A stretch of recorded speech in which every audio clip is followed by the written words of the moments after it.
Transfer and Restoration Plan.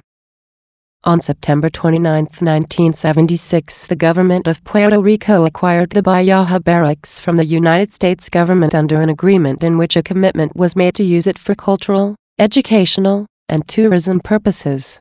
Efforts made by the government of Puerto Rico in 1976 to restore the building were unsuccessful, and the barracks were abandoned and exposed to vandalism until 1985. Between 1986 and 1991, a team of professionals that included architects, archaeologists, and historians carried out intensive and thorough research as part of the restoration project of the former Bayaja Barracks under the San Juan Historic Zone Interior Restoration Plan.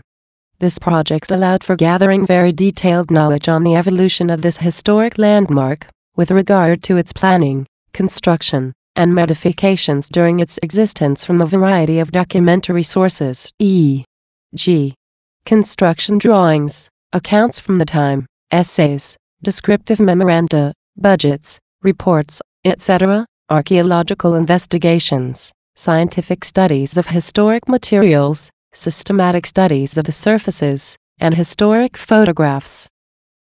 One of the basic principles of the restoration of historic properties is to obtain the largest amount possible of solid evidence before undertaking any creative intervention of any original element that may be partially destroyed or to recreate any element that may have disappeared.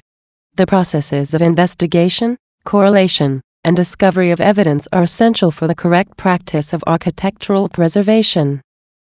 Efforts were made to determine which of the historical processes of the building were significant enough to be preserved, which had affected and damaged the historic fabric, and which should be returned to their original state. Based on the results of these studies, it was possible to propose the protection of the fabric of the building and clearly define its transformations. Thus, the restoration process was begun, avoiding speculation in terms of design and alterations to the history of the building. There was also a creative process in which modern systems and materials were proposed that could be distinguished from the historic fabric. Since 1992, our office became the custodian of this valuable property and has been responsible for its preservation, rehabilitation, and administration, which constitute our daily work.